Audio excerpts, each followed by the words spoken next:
আজকে আমরা ৪৩ বছর পরে মুক্তিযোদ্ধাদের খুঁজে আপনারা আসছেন।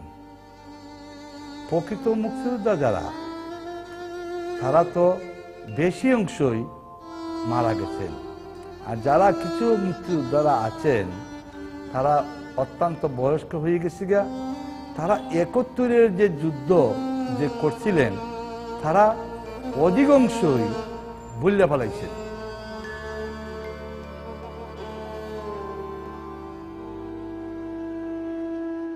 আজকে মুক্তিযোদ্ধারা হয়ে গেছে ও মুক্তিযোদ্ধা, আর ও মুক্তিযোদ্ধারা হয়ে গেছে মুক্তিযোদ্ধা। আমরা প্রকৃত মুক্তিযোদ্ধা ১০০ কয়জন ইউনিয়ন ছিল, আর এখন দেখা গেছে নতুন ভোটার লিস্ট যখন হয় ও মুক্তিযোদ্ধারা অরিজিনাল মুক্তিযোদ্ধার থেকে বাড়িয়ে গেছে। আজকে ইয়ার যারা পাইছেন, যদি আপনারাই যদি আগামী আরো ৫ বছর পরে যদি আসেন, তাহলে আপনারা দেখেন তারার বয়স কত হয়ে গেছে। ৫ বছর পরে আর তাদের পাবেন না। প্রকৃত মুক্তিযোদ্ধা পাওয়াটা খুব কঠিন হবে ৫ বছর পরে।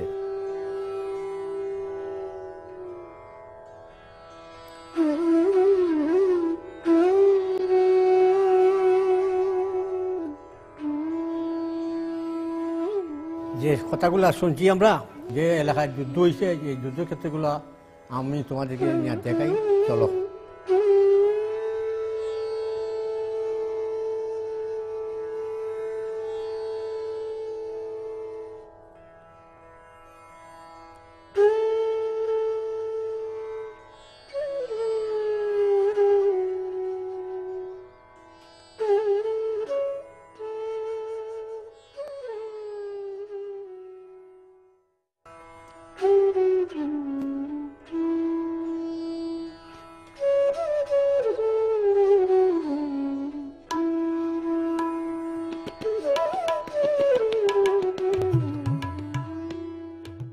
আমরা ব্রিটিশ শাসনের আমলে, ব্রিটিশের আমলে ছিলাম।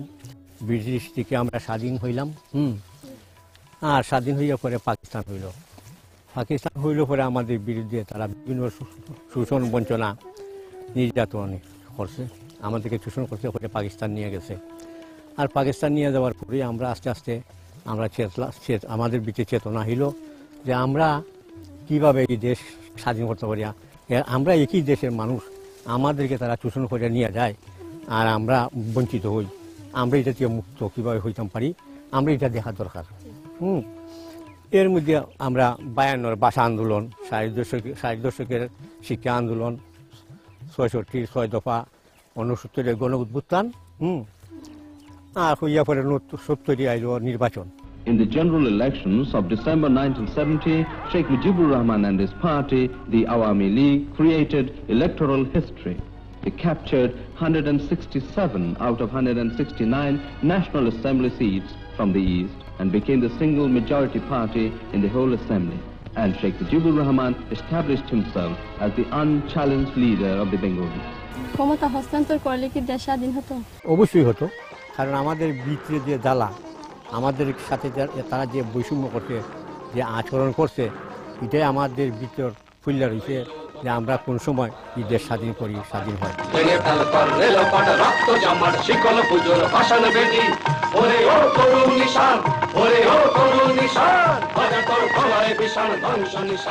আমরা অসহযোগ আন্দোলন শুরু হইল।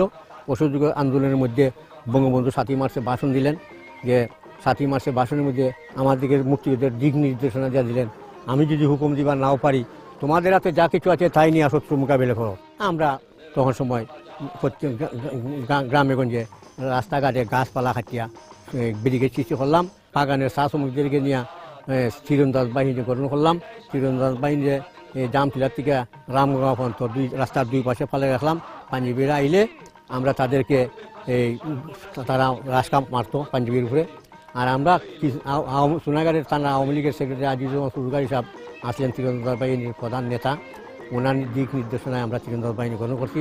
ওই তীরন্দাজ বাহিনী যারা থাকতো, রাত দিন এই রাস্তার দুপাশে চা গাছের তলে ফুটে থাকতো, আমরা তাদেরকে রুটি, ডাল, পানি এই নিয়ে এইখানে খাওয়াইতাম।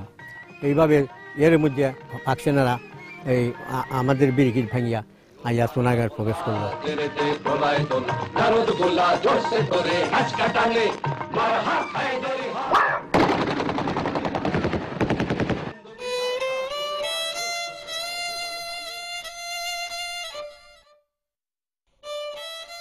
সোনারঘাট প্রবেশ করেই প্রথম দিনেই সোনারঘাটের 5 জন লোককে সোনারঘাটের উত্তর বাজার কোয়াই নদীর তীরে নিয়ে গুলি করে হত্যা করলো। এর থেকে একজন বাচ্চা গেল, জিতেন্দ্র সরকার, যুগেশ চন্দ্র সরকার, উপেন্দ্র সরকার, এই নিবেন্দ্র সরকার আর উমেশ চন্দ্র সরকার, এদেরকে এখানে গুলি করে মারলো। আর জিতেন্দ্র সরকার এখান থেকে আহত অবস্থায় পানিটা বাটিয়া পড়িয়া কয়ের খেতিটা উঠিয়া ভারতে চলে গেল পরবর্তীকালে। নগর যে জায়গাটা আমরা চিনে গেছিলাম, এই জায়গাটার নাম হলো ত্রিমাঙ্কি। এখানে পাহাড়, অগাধ পাহাড় ছিল। আমরা যাই আসি এখানে সন সিরসি হাতে না সিরিয়া এই জায়গাটা পরিষ্কার করে আমরা ক্যাম্প বানিয়েছি। হ্যাঁ, সেইখানে 5টা কোম্পানি,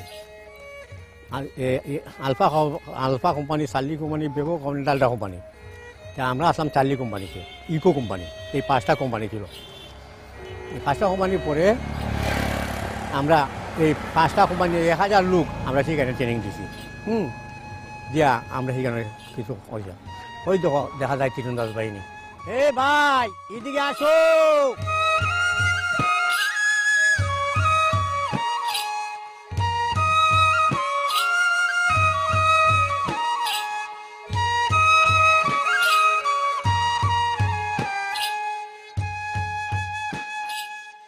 ভাই ধরম সিং কেমন আছো? ভালো। ভাই তুমি তো তীরন্দাজ বাহিনী যুদ্ধ করছো, কিভাবে তীরন্দাজ বাহিনী কিভাবে এইখানে যুদ্ধ করছো 31 সালে, কিরকম প্রতিরোধ করছো, এই গল্পটা তাদেরকে একটু শোনাও। এই গল্পটা আমরাকে এই সাবু চৌধুরী, এরপরে চুরকালি, এরা সব ডাকি নিয়ে আইসে বাগান থেকে, এনা রামগঙ্গায় রাখছে। রামগঙ্গায় রাখিয়া আইনা চা পুরোটা খাওয়াইয়া, আর আমরা রাইনা কৃষি রুটের পশ্চিম পাশে অর্ধেক দিছে, পূব পাশে অর্ধেক দিছে, আর আমরা এখানে ডিউটি করছি। আমাদের বাবা এই সনবাস মুক্তি পূজার গাড়ি নীলাম্বর ড্রাইভারের গাড়িয়ে যাবার সময় ওই মনীষড়ার পুলের সামনে যে মাইন ভাস হয়ে করে মরল। নীলাম্বর ড্রাইভার তো ভাতা পায়, আর আমরা তো কিছু পাই না।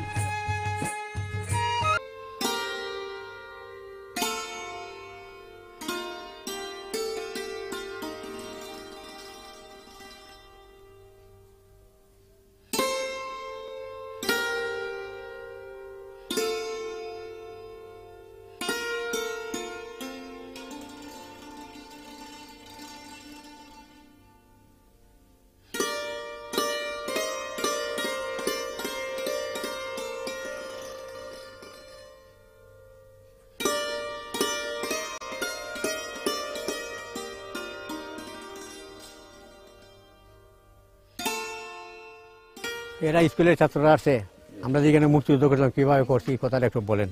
আচ্ছা, এখানে যখন আমাদের দেশের সংগ্রাম আসার সময় হইল, মুক্তি আসা ধরলো, তখন আমরা এখান থেকে মাত্র 9 জন, রমজান সহ 9 জন আর্মির লোক, ক্যাপ্টেন সহ তারা আসলো চিমচিবির।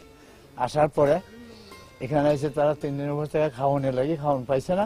পরে আমি এক বাসার ঢুকাই নিয়ে তারা রুটি বানাই দিয়েছি, রমজানের নিজে বানাইছে রুটি, আর রশিদ মুন্সি আছেন লোকে বানাই বানাই দিয়েছি। তারা কইছে যে আমরা ভাত খাই না 3 দিন ধরে।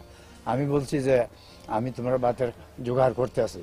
তখন প্রায় 12টার সময় আমি আধমন চাল, 1 কেজি শস্যর তেল, 2.5 কেজি মুসুরির ডাল লইয়া তারা ক্যাম্পে গেছি চিমচিবির। গিয়া এখানে রাত দিলাম। দেওয়ার পরে ক্যাপ্টেন আমার কইলো যে ভাই আপনি আসছেন, আমরা তো মাত্র 9 জন, আমরা লোক দেন। তখন আমি ওই জার থেকে টেনে নিয়ে দেওয়া আরম্ভ করলাম, যেমন আজমুদ্দিন, নুরু, অনেক মরে গেছি। আজমুদ্দিন তো দুনিয়া আছে, ওই সব টেনে নিয়ে দেওয়া ধরলো। এরা বলি যে কেমন আমরা এখান থেকে চেঞ্জ করবো। তখন চেঞ্জ করে ওই যে এখানে একটা স্কুল আছে বগাবিল, ইন্ডিয়ার ভিতরে সামান্য কিনার আমরা, ওই স্কুলকে তারা জায়গা লইল। লওয়ার পরে একজন একজন করে হইতে হইতে তারা 61 জন হয়েছে।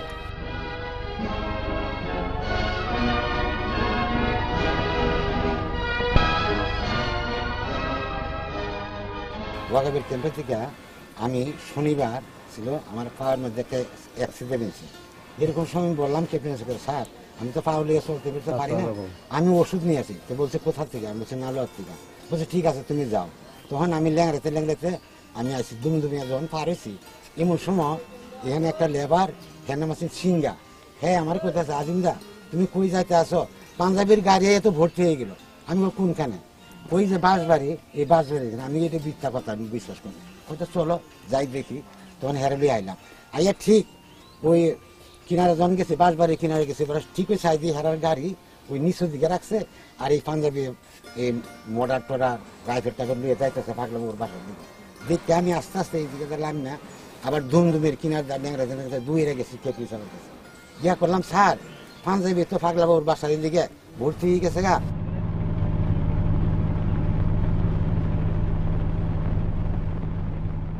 খবর করার পরে মুমতাজ ভাইও গেছে, আমিও গেছি, সহিবুল্লাহ নাম একটি ব্যক্তি ছিল, উনিও গেছে, কয়েকজনের ক্যাপ্টেন সাহেবের কাছে খবর নিয়ে গেছে। এভাবে খবর আবার নিয়ে ক্যাপ্টেন সাহেব লোকজন ফেলাইল, কারণ যেভাবে আইয়া এখানে পজিশন লাগাইল। একটা লাগাইছি এই দিকে এই এলএমজি লাগাইলে কিন্তু নিচে যদি যায়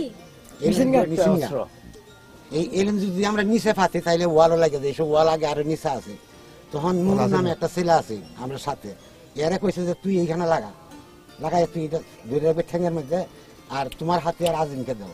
তখন হের হাতিয়ার লইছে আমি লইয়া আমি এই দিকে দিয়া ওই ইয়া করতেছি, যখন করতেছি তখন আর অর্ধেক এই রাস্তার মাঝে একটা এলএমজি পাতা হয়েছে। একটা এলএমজি কিন্তু একটা রাস্তা কভার করতে পারে, আর বাদ বাকি মানুষ আমরা এইটার ভিতরে।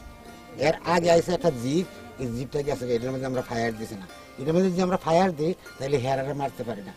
তখন যখন খালি এই তিনটা গাড়ি ঠিকঠাক হয়েছে, এমন সময় আমরা এখানে ফায়ার দিচ্ছি।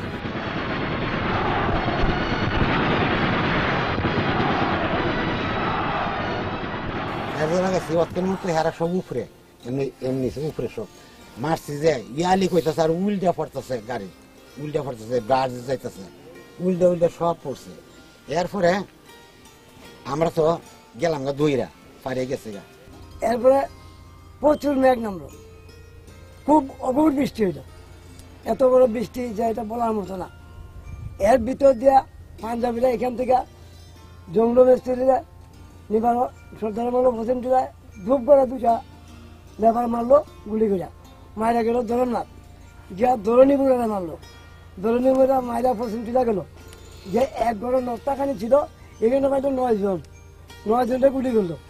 এখান থেকে টাইনা টুনা যারা যেখানে পাইছে গুলি করে টাইনা এই বট গাছে তোলা ফেলাইছে।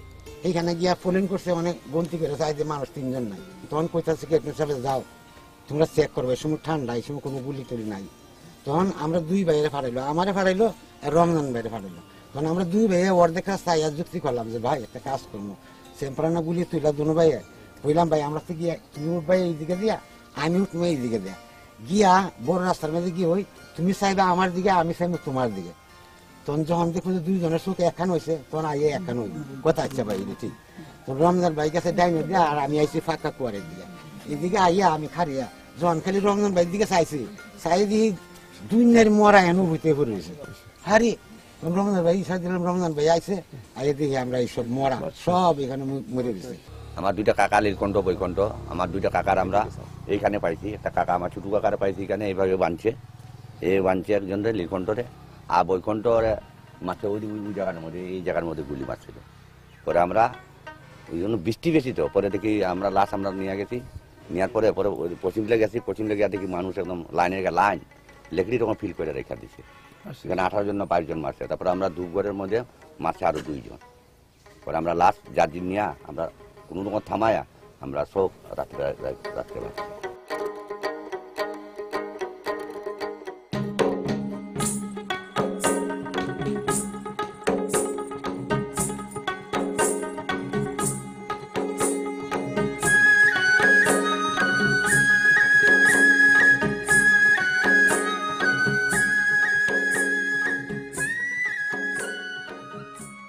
তোমাদেরকে বলছিলাম যে আব্দুল খালেক শহীদ হয়েছে যে জায়গাতে, এই জায়গাতে নিয়ে যাব, এই জায়গাতেই আমরা নিয়ে আসলাম, এই জায়গাতেই তাকে দাফন করা হয়েছে।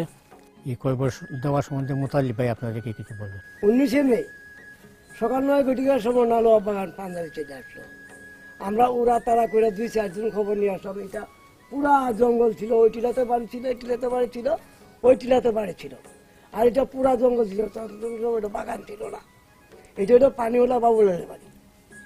তখন আমরা ক্যাপ্টেন সাহেবকে এই বোগাবিল ক্যাম্পে খবর কিনা, এই স্কুলে বোগাবিল ক্যাপ্টেন সাহেব এটা যাতে করছে, মুক্তিযোদ্ধারা ফাটাইল, মুক্তিযোদ্ধারা চলে গেল, গিয়া ডিফেন্স নিল, রেডিও আর ডিফেন্স নিতে দিতে পাঞ্জাবিরা না পিল থেকে গন্তব্যস্থানে চলে আইল।